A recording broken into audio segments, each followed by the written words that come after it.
Welcome to my channel ETF Only Investing 2025. This video is only for education purpose.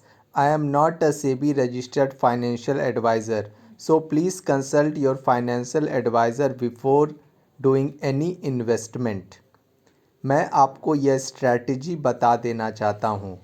इस strategy में आप एक quantity gold 20 की और एक क्वांटिटी IT 20 की ठीक 3 बजे अपने डीमैट अकाउंट पर मार्केट वैल्यू मतलब उस समय 3 बजे जो प्राइस चल रही होगी उस समय एक एक क्वांटिटी गोल्ड 20 की और IT 20 की खरीद लेनी है। इस स्ट्रैटेजी का एक सबसे बड़ा फ़ायदा एडवांटेज ये है कि इसमें आपको रोज़ एनालिसिस करने की ज़रूरत नहीं है, क्योंकि हम इस स्ट्रैटेजी का इस्तेमाल एक बड़ा कैपिटल बनाने के लिए करने जा रहे हैं। इसलिए हमको चार्ट देखना आता हो तो ठीक है, अगर नहीं भी आता हो तो ठीक है। ये जो स्ट्रैटेजी है ये बिगिनर्स जिन्होंने अभी अभी स्टॉक मार्केट शुरू किया है उनके लिए बहुत अच्छा है, और जिन्होंने अभी शुरू किया है वो देख रहे हैं कि इक्विटी मार्केट में सिर्फ सेलिंग हो रही है और थोड़ी बहुत बाइंग हो रही है, लेकिन ये गोल्ड जो है अभी बहुत अच्छा रिटर्न दे रहा है। तो अगर आप अभी थोड़ा थोड़ा करके गोल्ड में इन्वेस्टमेंट करते हो तो आगे जाकर आपका अच्छा रिटर्न बनने की संभावना है, क्योंकि स्टॉक मार्केट में कुछ भी गारंटेड नहीं होता है। इस स्ट्रैटेजी की दूसरी सबसे अच्छी बात यह है कि इसमें आपको अपने मुताबिक इन्वेस्टमेंट करना है। मान लीजिए कि एक सप्ताह में 5 ट्रेडिंग सेशन होते हैं, तो 5 ट्रेडिंग सेशन में अगर आप गोल्ड 20 और IT 20 में इन्वेस्ट करोगे तो आपको 100 रुपये चाहिए।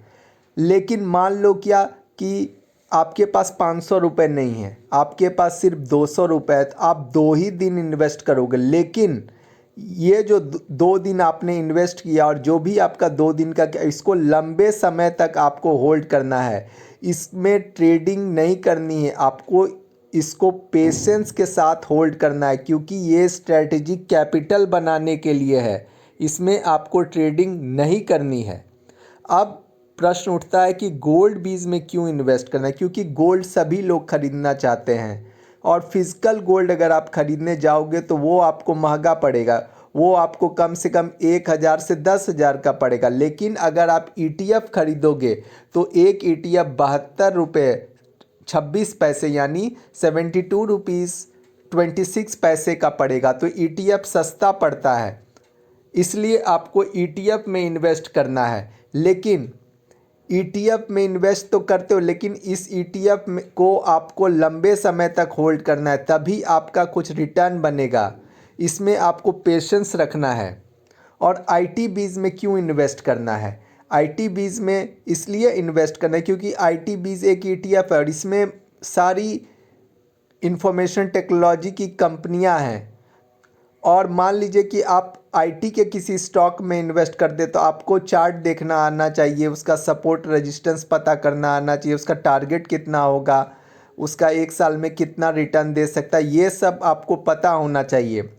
और मान लीजिए कि कभी कोई बुरी खबर आ गई तो वो स्टॉक बुरी तरह गिरेगा, तो कभी कभी ऐसा हो सकता है कि आपका कैपिटल आधा हो जाए, जीरो भी हो सकता है। लेकिन IT 20 में क्योंकि वो एक ETF है, आपका कैपिटल कभी भी जीरो नहीं होगा, वो घट जाएगा और कुछ समय बाद आप देखोगे कि आपका कैपिटल उतना ही हो गया है, और कुछ समय बाद तो वो रिटर्न भी देने लगेगा। इसलिए आप IT 20 में भी इन्वेस्ट कर सकते हो। ये आपकी मर्ज़ी है कि गोल्ड 20 में इन्वेस्ट करना चाहते हो या IT 20 में इन्वेस्ट करना चाहते हो। और गोल्ड 20 हर साल 10 से लेके 16% तक रिटर्न देता है ही है। और दूसरी बात, अगर मान लो कि रिटर्न नहीं दे रहा है, आप उसको सस्ते दाम में खरीद रहे हो और होल्ड कर रहे हो, तो एक समय में वो आपको और भी ज़्यादा रिटर्न देगा। हो सकता है 16%, 10 से लेके 16% से भी ज़्यादा रिटर्न दे, तो आपका बहुत अच्छा हो जाएगा। तो ये थी पूरी स्ट्रैटेजी जो मैंने आपको बता दी है। अगर आपको मेरे यह वीडियो पसंद आ रहा है तो मेरे इस वीडियो को लाइक कर दे, मेरे इस चैनल को सब्सक्राइब कर ले और इस वीडियो को जितना हो सके उतना शेयर करें। और लास्ट में ये बताना चाहता हूँ कि this video is only for educational purpose. I am not a SEBI registered financial advisor, so please consult your financial advisor before doing investment, any investment. फिर से मिलते हैं एक नए वीडियो में मंडे को, तब तक के